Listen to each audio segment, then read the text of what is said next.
Hello po, tonight we are going to do something unique. Kung saan po, sabay-sabay natin panoorin yung interview ni broadcaster or TV host Boy Abunda kay Mayor Isko Moreno.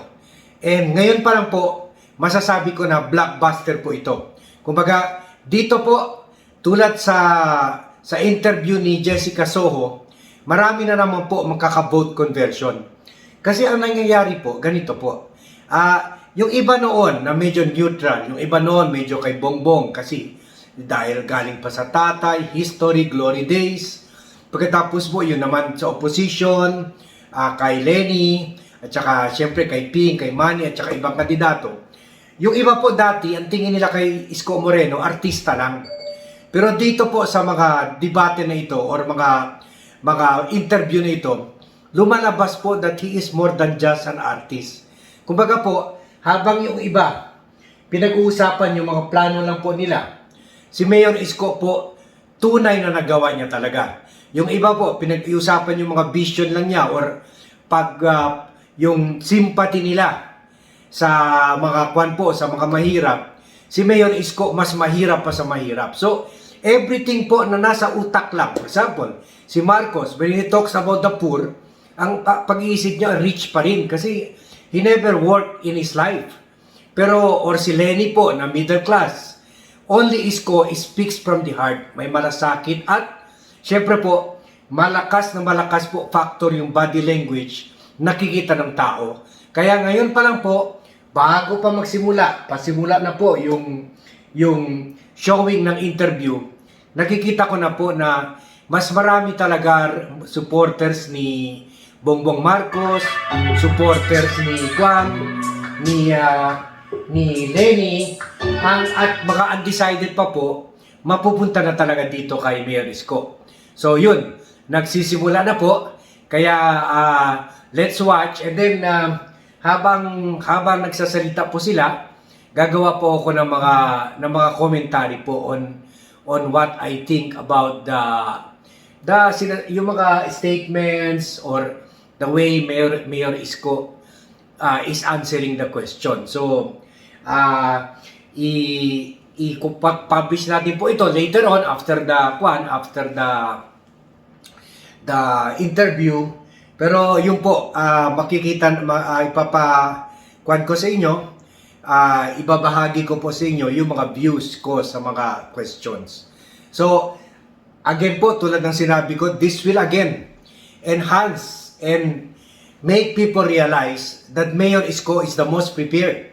Especially po sa, yung iba po, kung nag-uusap sila tungkol sa housing, tungkol sa COVID, tungkol sa education, they're talking from ideas. They're talking from plans. They're talking from yung something they read about or something pinag-usapan nila. Si Isko po, he's not talking because he had already done that. Yung nga po, tulad ng sinabi ko, even yung experience niya being a basurero makes him different. At least si Manny lang ang nakaka-share sa kanya ng experience na ganyan.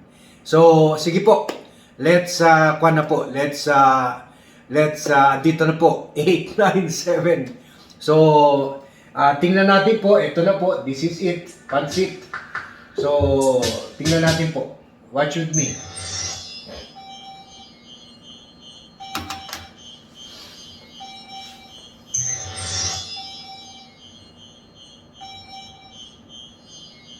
Ngayon pa lang po na sa numbers ko po, 38,000 na po, 38,000 na views. Yan, hindi pa po nagsimula, 38,000 na. Aabot ito ng millions mamaya. Or until tomorrow. One final question. All answers are unedited. This is the 2022 Presidential One-on-One Interviews. Pre-recorded na po ito, pero live po nung pinalabas ito. Good evening and welcome. Our guest tonight, Mayor Isko Kita niyo naman po, di ba? Thank you. It's an honor to be here. No. Thank you very much. First Yan is na po. for the environment. mining in particular, because this is one of the most controversial environmental issues. Noong Abril 2021, President Duterte lifted the 9-year moratorium on granting new mining permits sa pamamagitan ng EO 130, Executive Mining, 130. interesting yan. December 2021, the Department of Environment and Natural Resources, DNR, ay nilift din ang ban on open pit mining through Department Administrative Order number 2021-0. Pinuli ito ng mga taga-mining industry. Ibig sabihin ang mga desisyong ito na dalawa ng DNR at ni President Duterte. Samantala, pinatipos ito ng mga human rights and environment defenders. Ang aking katanungan, Mayor Isko, you're applying to become the next president of the Republic of the Philippines. If elected, pagtitibayin mo ba ang mga desisyong ito o ipapawalang tisa? Pagtitibayin natin. Because isa sa pinakamagandang asset ng bansa ay yung ating mga minerals. No? There is also what you call the responsible mining. And there's gold standard and world standard of mining and responsible one. And it has to be applied to everyone, to anyone. And at the sitwasyon natin ngayon sa hirap ng buhay ng ating bansa, sa hirap ng epekto ng pandemya ito sa ating ekonomiya, we need to generate more FDIs, foreign direct investment. FDIs, galing. More jobs, more source of income. We cannot keep on Yung mga technocrat lang nagsasalita ng mga FDI, foreign direct investment. Pero we can be responsible. Technocrat si Mayor. And I think there's already rules in this world that is applicable and can be applied to our mining industry. Galing, pati English. So patitibayin mo yung pag-lift ng moratorium doon sa pag-grant ng new permits. We will allow mining. You will allow mining, Yes. but what you're trying to say is you will allow sustainable mining. Yes. And you will also allow open pit mining, katulad ng sinabi ng DNR. The mining, it has to be an industry. Okay. Kasi hindi yan pwede tayo mag-backyard at maging irresponsible na lang. It has to have a rule. And the rules and standards of this world can be applied in our industry, the mining industry that we're going to open or we're going to continue. Yun ang importante. Kasi with that, magkakaroon ka ng sustainable mining, tapos may papapangalagaan mo ang kapaligiran. Kasi Sa iyong kampanya, would you accept mining money mining money, na donation? Good Halimbawa, may question. isang nagsabi, Mayor Isko, gusto kong tumulong, pero galing sa mina ang pera. well, kung yung mina na pinanggalingan ay hindi illegal, Tama. at legal, at makatwiran, Sustainable. yung pagnenegosyo nila, responsable yung pagnenegosyo, why not? Kailangan ko ng lahat ng uri ng tulong. For the sake of argument, Mayor Isko, pinag-uusapan yung destruction of the natural habitat. Kasi merong nagsasabi, kami sustainable mining kami. Ibinabalik namin yung mga kahoy at lahat, no? Ang argumento laban doon ay, pag ibinalik mo naman, iba na eh. Iba na yung posisyon ng kahoy. Na-pollute na yung tubig. What do you have to say? Well, that's why you have to be responsible to your action. If there is a clear-cut rule that those people who will violate or destroy the environment, irresponsible mining, then the rules should be applied to any John Doe's and Mary, whether foreigner partnered with Filipinos or Filipino-owned mining company. And Tito Boy, what we need is to create jobs. Because we've lost so much nowadays. What we need is new business. Because the economy is really affected by this pandemic. We have to be aggressive. We have to be practical. But at the same time, we have to be responsible also for the next generation. And these are the things that are existing in the world with the gold standard of mining. I have That that should data, be actually. Tao parati po. Created 102.3 billion pesos ang contribution sa GDP. At ito pa isa, dapat pag nagbukas tayo ng mina, dapat may industriya na kita. Dapat meron din tayong industriya. For example, let's just say, for the sake of argument, conversation, we wanted to get the ore And I think we should come up with a plan producing steel. Galing, ang galing ha. Ang So, galing. kumbaga, kailangan hindi lang tayo hihinto doon sa pagmina. O tapos bebenta na sa labas. It can create another industry to Tama. produce such material. Advanced thinking si Mayor. Kasi, at kasama dito ang ilang sustainable mining companies, there is biodiversity laws, merong ecological imbalance, ihaharas minsan ang mga locals, ang mga tao na naroon. Pag sinasabi mong we must stick to the rules exactly as President, ano yun? Well, if there are existing laws, it is applicable to anyone, to any corporation, whether it's startup mining company or large corporation company, the rules are the same. Yun yung sinasabi kong predictability and certainty of rules. So Correct. those who will violate, no matter how big they have to be shut down. And those who comply, tutulungan ng Ibig sabihin, walang exemption. Para lalo silang lumapit. The law applies to all. Mayors po, let's go to COVID-19. Okay, Let's yan, go to yan. pandemic. Mani-maniin lang yan ni Mayor Isko. Expert siya dyan. Alam natin. Una, ikaw, ako, at lahat ng nagmamasid sa pag-uusap na ito ay alam natin lahat pinadapa tayo ng virus na ito. Sabi ng DOH, mahigit sa 3 million cases sa bansa na. And mahigit 50,000 deaths dito sa Pilipinas. Sabi naman po ng John Hopkins COVID-19 dashboard, more than 300 million cases around the world and more than 5 million deaths globally. Parang haba ng kwan ni Mayor, nawalan ng trabaho, kabuhayan, Boy. mga mahal sa buhay. Understood naman yan na yung COVID eh. Straight to the point sana. Yan ang una. Pangalawa, alam din natin na ang virus na ito ay napaka-unpredictable. 2 taon na natin itong nilalabanan at maraming variants na ang ating narinig. Nariyan ng Alpha, Beta, Gamma, Delta, Delta Plus, Omicron. The virus acquires genetic changes, meaning it mutates.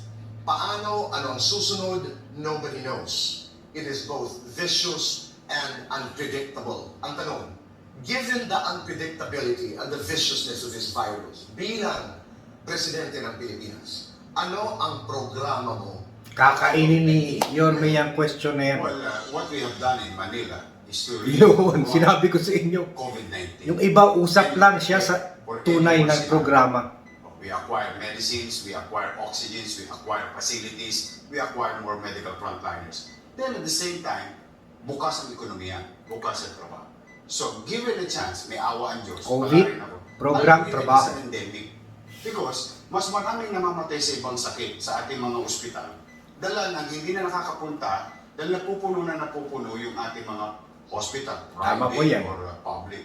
So, this, nowadays, if you see Spain and other countries, they're treating it differently. It's like a normal flu nowadays. Now, the thing is, we have to strengthen our vaccination because, sabi mo nga, virus has to be approached scientifically. Correct. We must continue to believe in, in this existing antiviral medicines that we acquired in the city of Manila that are existing in the world. Remdesivir, tocilizumab, baricitinib, molnupiravir, may bago pa ngayon, Paxlovid, which we're Memorize. acquiring in a matter of few days. So, we have to be Panalo. always ready, always ahead of the numbers of capacity than the numbers of infection.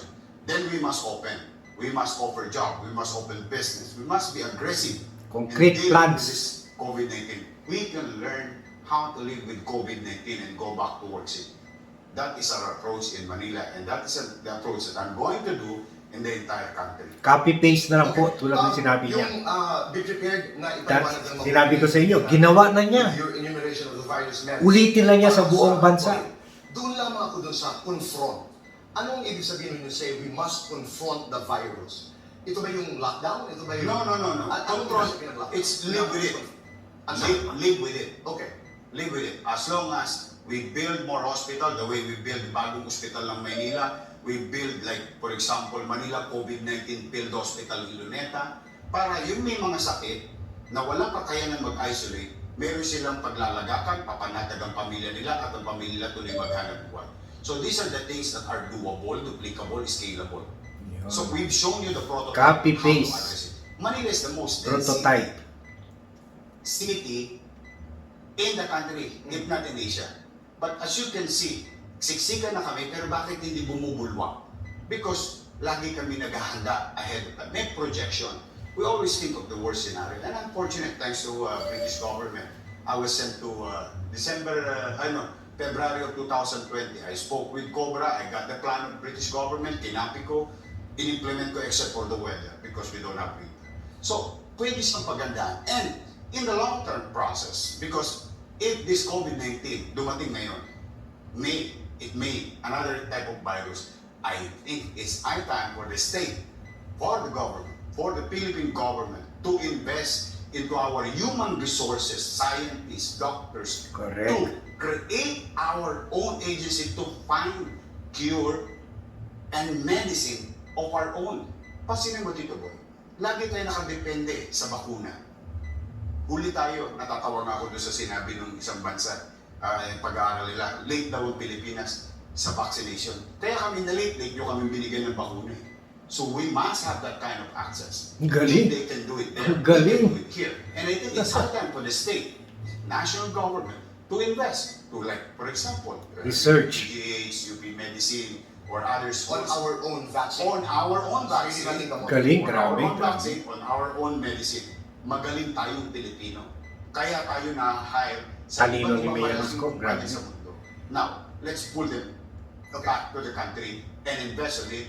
And I think it's high time for us to discover our own vaccine, discover our own medicine, because kaya natin. And it may take a little while, It will take a pero little- meron tayong sarili. Exactly. That's why ito yung paghahanda, pero ito yung future. Mayor Isko, paliwanag lang, ano yung endemic versus pandemic? Para maunawaan na. Well, ang logic is... Tinetest siya, tinetest meron siya. kang aso, meron tayong kubo. Kumbaga, as long as nababawasan mo yung mortality rate because you have medicine, you have vaccine, you have medicine, you have oxygen, you have antiviral drugs, and of course, machineries in our public hospital equipment. The way we did, we built. So what is the difference between an endemic and a pandemic? Normal na tayo, yung ganyan na lang. Kahit may pag-ubo mo, nilalagnat ka, gusto mo mag-isolate ka. Gusto mo magtrabaho ka. What does it do to them? Okay. Let's talk about poverty. Oh, nasa poverty na po sila. So ito, malaking magandang topic rin ito. Tulad ng sinabi ko, experience talaga ito ni Mayor Isko. Bilang presidente. Panahon ni President Gloria, narinig natin yung pagkain sa bawat pagkainan. President era para sa mahirap. President Aquino, kung walang pura, walang mahirap. Ang ibig sabihin, ang dating nito sa amin, starring ang mahirap pag-eleksyon. According to the PSA, the Philippine Statistics Authority, ang mga walang trabaho, ito lamang ay dadaan ng kumabilisan. October of 2001, 3.27 million. October 2010, 2.7. Actually po, itong mga figures na ito, hindi na kailangan kasi parang nagpapakita lang si Boy na magaling siya sa research o staff naman niya nagre-research. Pero pakinggan natin. Basta in short po, poverty issue na very close talaga sa puso ni Mayor Isko. Something tulad ni Marcos, he will talk about this but not based on experience but based on ideas, readings and research. But Mayor Isko po, based on experience. Kaya nakikita ko po, ikuha na naman niya. Flying colors na naman ang sagot niya sa issue na ito. At given itong mga data na galing sa PSA, na meron tayong 3.5 million Filipinos na walang trabaho at 2.5 million na nagugutom bilang presidente ng Pilipinas. With these urgent problems of joblessness and hunger, ano po ang inyong gagawin? Well, we did it in Manila again. Yun, We created experience, poverty based. alleviation yan. Pagpapataas ang antas ng pamumuhay ng tao. So we created housing. Housing creates jobs. Housing, infrastructure, vertical infrastructure that addresses social perennial problem, which is homelessness or ownership. No? Nag-create pa siya ng maraming industry. Tinamaan ng semento, tinamaan ng bakal, tinamaan ng trabaho, equipment, gasolina, and so on and so forth. So you must be aggressive. That's why when I said, I will continue the bill of President Duterte, but build more schools, build more hospital, build more housing. Because this will generate jobs. This will stimulate our economy. And this Tama creates po. opportunity to business and to the people. So, that's one. And with regard to the environment, for example, let's just say nag-open tayo ng mining, no? Imagine mo, maraming mga nasa bundok, walang trabaho, no? Then, let's start reforesting. Mag-reforestry sale tayo. Reforest tayo ng magtanim tayo ulit ng mga Reforestation. Then, Yes. yung mga IPs, yung mga indigenous people. i-hire natin. Sila pagtanimin natin, they know better than anybody else on how to plant trees. So, you address the environment, you open something, it affects something, you address it, and it affects something. So, maraming pwedeng gawin. But I do believe the minimum basic needs. And I remember my professor in UP would always say, MBN, minimum basic needs. When you address housing, education, healthcare, and jobs, this will alleviate the status o yung kalalagayan ng ating mga kababayan. That's why, since time immemorial, nung ako'y mag-gobyerno, ito na tinutukan ko, nung ako'y mag-alkalde, yun ang ginawa ko lahat. Babae, eskwelahan, ospital, trabaho. We've lost 7% in our business. We grew 12%. In 2 years, pandemic, we are positive 5%. We grew in terms of income without raising taxes. Without raising taxes, nag-amnestia pa ako. 22 We issued billion the longest amnesty budget. in the city of Manila's history. 6 months, twice. But we generated more income because naging episyente, naging masino ang pamahalang lungsod ng Maynila. At walang corruption. Programa both addresses long and short-term problems. Yes, the social perennial problem is homelessness.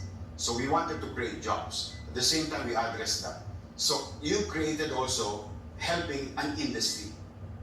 Yeah? Ang pagtatayo ng building, maraming beses yung trickling down effect. No? Yung Tama. tinatama ang industry.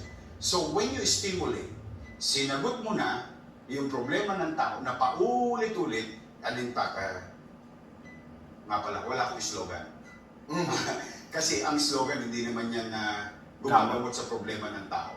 In fact, ang tawag... Action ang slogan, Mayor. Anong porn poverty ba yun? Yung ginagahasa mo yung kahinaan ng tao. So, sa akin, sa Maynila, pantay-pantay. Mahirap, middle class, mayaman. Kaya yung housing namin, the in-city vertical housing, addresses homelessness, non-ownership, at yun ang mumupahan, nagkakaroon ng pagkakataon.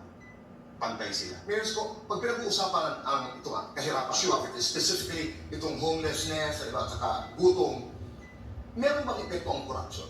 Of course, malaki. Kasi Dahil pagka matatawag, ito, bibigyan ka ng magandang halimbawa. Pakinggan mo. For example, 6 months, Si pinatawag Boy namin talaga. ng Manila.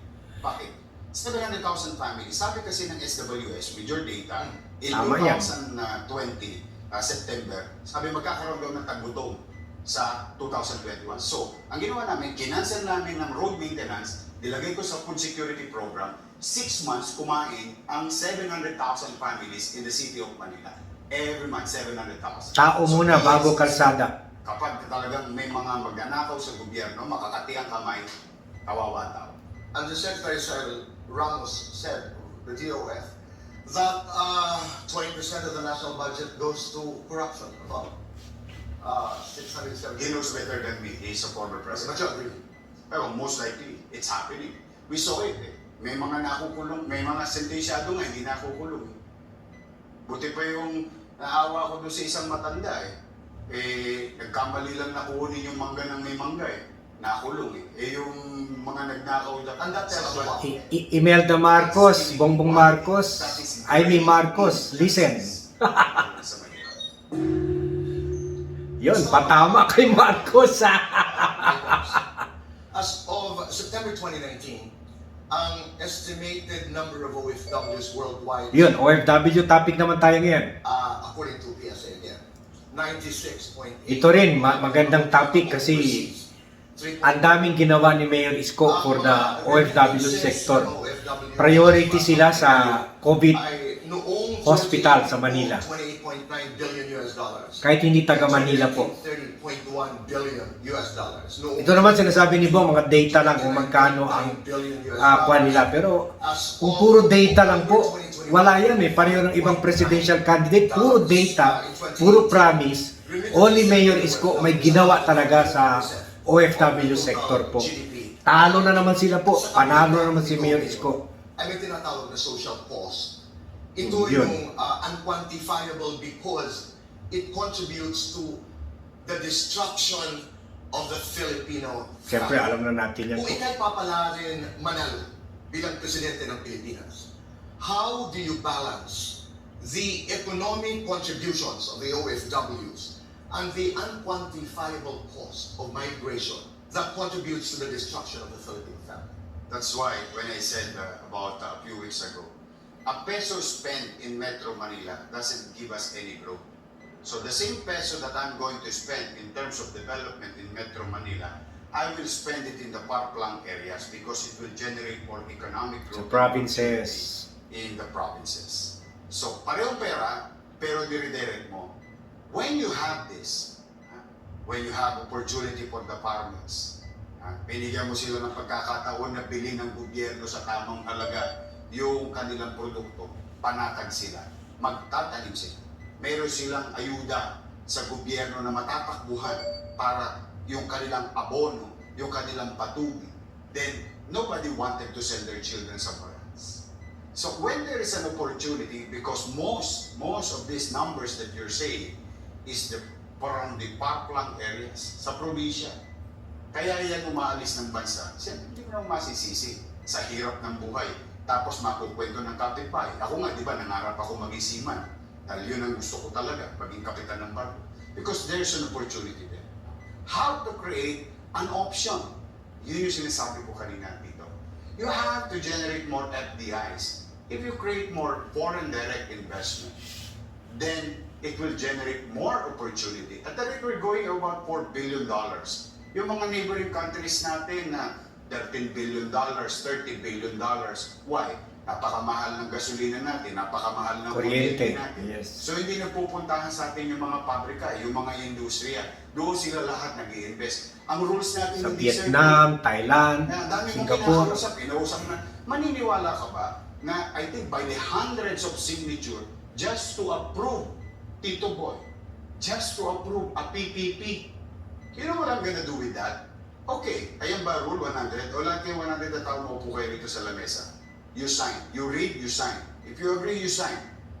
Then we finish in less than 1 month.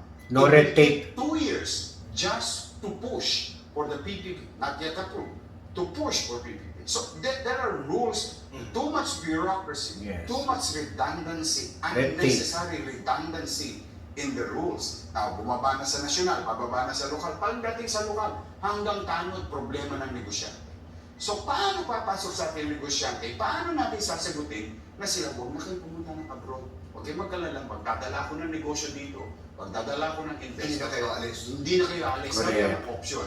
The value of income abroad, the value of income in the country, plus with your family, this without your family. And that's your how address the social cost of going abroad. Are you in agreement to Tama, kung may trabaho na po dito, hindi na po aalis yung mga kwan. Asawa ko, naging nurse po noon sa Kuwait. So, yung mahirap pa po kami, kinailangan niya gawin yun dahil walang trabaho dito. I'll make sure na yung isang department na yun, eh yun din ba yung ginagawa? Kung hindi naman, then we pray. Sa meron ba isang na duplication? Well, I don't know. I don't know yung intricacy, yung mga OWA, POEA, and so on and so forth. But the thing is ito, ang pinakamabisang tulong natin sa OFW, yung polo. Tama. We should put professional people in our embassy abroad. Yung labor officer natin. O kasi kita mo, ilan na ba ang naapi nating mga kababayan? Ilan ba ang naargabyado nating mga kababayan? Mga kontrata nila hindi nare-recognize. Ibang sinulat dito bago umalis, pagdating doon, ibang ginagawa. How did they get protected? And yet you're telling me that billions and billions of pesos or dollars Ang pinapadala dito sa ang pinapadala dito. And they don't get premium. Yeah. Yung mga labor officer po, tama yung si Mary, yung mga labor officer, kaysa tulungan yung mga OFW, tinutulungan yung mga employer doon at nagiging turista lang po doon, pabanjing-banjing lang. Trust again for the country's credibility as a country of nation, certain of rules, predictable, and that's very important in investment. Ano yung pananaw na tinatawag natin silang bagong bayani? Well, ginagahasa din ng ating mga OFW ng mga politiko. Tinatawag Correct. lang na bagong bayani. Saan ka nakakita ng bagong bayani? Pag nag-positive sa airport, pinagbabayad natin ng 6,000 pesos. Tama. That's why we offered Manila Kasi COVID. it normalizes the risks of working abroad. I mean, parang bagong bayani, pag dumating dito, kawawang-kawawa. 6,000 pesos nagbabayad. That's what we offer Manila COVID-19 Field Hospital for free for OFW. At the very least that we can do. So, iba yung kiyaw-kiyaw. Tama. Private service. Tama. Galing. Galing. Social media. Pag-usapan Okay, natin social media naman po. uh, Ngayon, pag-usapan natin. specifically, cyber pornography. Noong 2021, year in review report ng Pornhub. Puro figures Isang po. online Basta, video in streaming. short po, cyber pornography. Yung yung original law na ito po, kliyente ko pa ang na congressman at senator na ipasa nito. But let's listen to what is the views of Mayor Isko ngayon. Snapchat, minsan, ginagamit na, minsan. And some Facebook groups are being used as alternative porn sites. May kwento lamang ako dalawa. Mabilis na lamang to. Si Billie Eilish is a young Singer. American singer-songwriter. She's 20 years old. She turned 20 actually last year. Ang kwento niya, in an interview last year, sabi niya, 11 years old, I got exposed to pornography. Pagkatapos daw ay na-addict siya sa porn. And then, may mga pagkakataon na ang kanyang napapanood ay ang akala niya normal. So, she was hooking up with multiple sex partners. So, ako po, I don't think a president should be asked this question kasi may mga opisina naman in charge dyan. Pero, balikan lang po natin yung mga OFW po. Tama talaga yung si Mayor Isko. Hero daw pero pinapabayaan natin abroad kasi yung mga labor officers po kumikita lang po sa mga kwan dito. Firms na nagpapadala ng workers sa abroad. So, yung po, tama talaga yung solusyon ni Mayor para hindi umalis, bigyan ng trabaho dito, bigyan ng trabaho sa probinsya kung saan mas maraming OFW na nanggagaling sa probinsya po. So, pagkatapos rin po for the labor officials to do their job, protektahan yung mga OFW, hindi yung mga kwan. Explain them the gravity of the andito. situation, especially kung minor de edad. No? That is the job of being a parent to your children. Wala namang perfectong magulang, wala namang perfectong pamilya, but at the very least that you can do is really talk and try to be sensible to your children. Tama po yan. As a leader, alam mo, Tito, mapalad ako nakapag-aral-aral ako kung saan-saan. Kaya ako, nababahala na more than the porn, another problem with us is yung masyado ng palasak, yung social media, abuse. Yes. Words, sinasabi mo nga Fake ngayon, pati social news. media ginagamit as porn site. Pero I'll teach them a very good lesson. This social media company, I'll make them responsible because nagiging outlet yung kanilang mga sites. I'll make them responsible. That all those accounts must be real. Alam mo, may plano talaga akong ganyan na papapanagutin natin. Relax si Mayor. Mga pinagpabaliwala lamang ng mga social media companies. It destroys our country. It destroys society.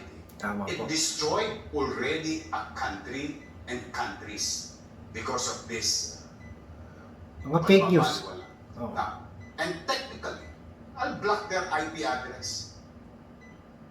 I'll make the ICT as a powerful agency to go after to this corporation, to go after to this website and so on and so on.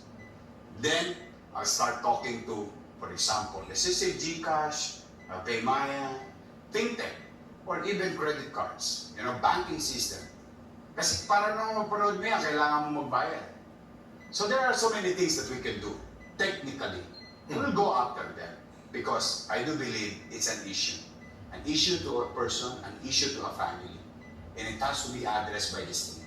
Okay, I heard you. But you're aware na ang isang 12-year-old child can actually get into an app by faking those requirements. Yes. Doon yung Trolls. sinasabi mo na, oh, go ahead. Yeah, yun yung sinasabi ko na dapat pag kumukuha ng account, no? Pag naggagawa ng account, let's just say para sa mga manonood natin, pinakamadali na siguro. Pag kukuha ka ng Facebook account, you have to submit the data to prove that you are Boy Abunda, picture of Boy Abunda, data of Boy Abunda, base submitted before you created an account. Hindi yung 5-5 email lang, 5-5 Tama. cellphone numbers lang. Tututumbok niya yung mga trolls dyan. You give this to Nagpe-fake news. Of course, you have to agree. You have to agree. Hindi ka naman nila pipilitin na to sign up. Nung sinasabi mo, I will hold these platforms responsible, Yes. ginagawa yan ng maraming bayan. Diba? Nakita natin si Zuckerberg, for example, in the US. US, and so Corporation natin. yes. Okay. Russia, How about China. in the Philippines? Makipag-usap at makipagharapan sa'yo. Pag hindi nila ginawa, di block ko IP address nila. United Wala Kingdom. silang negosyo sa Pilipinas. Diba? I'll Hindi allow. kanya magalit sa iyong tao. Well, hindi naman to Mr. and Mrs. Congeniality. Okay. Leadership is all about protecting your people. Protection mo, mamamayan mo. Unahin mo tao mo. Kamay na bakal. Yun sa sakupan mo. That's how you define yourself. There are things na what you call, yung madalas mo kung marinig dito, maasim man na suka, kailangan mong inumin. Ganun ang pagiging leader. Kaya ka inilalagay para pamahalaanan mo ang tao. But isn't that a bit too extreme? Ito ang problema ng maliit. Alam din natin lahat ang magagandang bagay na dulot ng social media. Well, it create jobs. Kung wala ka namang masamang intensyon, kung wala ka namang masamang balak, Tama. tuloy. Yes. For example, Boy Abunda, check. Kung inaabusado mo, ganun talaga. Blue, confirm account. You cannot just, eto dito boy, bago maubos yung oras. What if I created a Boy Abunda account and I posted something there? Can you help? Galing nga ang talino. Binalig niya kay Boy. So it create more problem than benefits. And we know for a fact, it destroyed a country already at some portion of this world. There is actually a fake Boy Abunda account. See? I've written to Facebook to complain many times over. Walang ginawa. Oh, may personal experience si Boy. Sino tatakbuhan mo? Tama. Ang leader, ang estado, ang bansang kinabibilangan mo. Dapat ka na. Galing. Pasado. Let's talk about abortion. O yun, abortion naman. Big issue ito. Moral issue ito. Related abortion. Sabi ng pinsan, Philippine Safe Abortion Advocacy Network at Gender Rights Incorporated, isang Filipino woman and girl is raped every 75 minutes. About 1 in every 8 Filipino women who resorts to abortion is a rape survivor. 70 women induce abortion every hour. Complications from unsafe abortion is one of the 5 leading causes of maternal death and the leading cause of hospitalization in the Philippines. 2012 alone, 610,000 Filipino women induced abortion. Over 100,000 women were hospitalized and 1,000 women died due to unsafe abortion complications. Dahil wala na tayong access to safe abortion in the country, at least, Mayor Isko, 3 women die every day from unsafe abortion. Data. Alam naman ito ni Mayor Isko. Alam na The natin. president of this country. Sa iyong palagay, panahon na Yan. to Question enact ka a agad. law on abortion that would allow pregnant rape victims the choice of legal and safe abortion. No, life is life. Tama. Same thing that I apply to Life criminals. is life. Due Yes. process of law will be observed. Equal opportunity, equal chance, and the same thing when I value those lives are suspected criminals, yung karapatang pantao nila na may paliwanag ang sarili, the same manner applied to any life. I don't like taking life. So, ayoko ng abortion. But I am pro-choice in terms of other things like kung ano yung mga accessible na pwedeng ibigay ng Estado para sa family planning. But when there is life already, nobody should take it away. Tama. Kasi ipinagkaloob ng Diyos lang po yan. Oh, that's my personal opinion. God first, Pero talaga. the situation is, ginahasa ang batang ito, ang babaeng ito, nagbubuntis ng isang bata na unwanted. Pwede naman ibigay niya yung bata into your reasoning na Yes. yan ay... Marami mag-aalaga doon, mag-adapt doon. Dahil yung bata na yun na sinapupunan ng nanay, walang kakayanan, Correct. ipagtanggol lang sarili niya. Buhay na yun eh.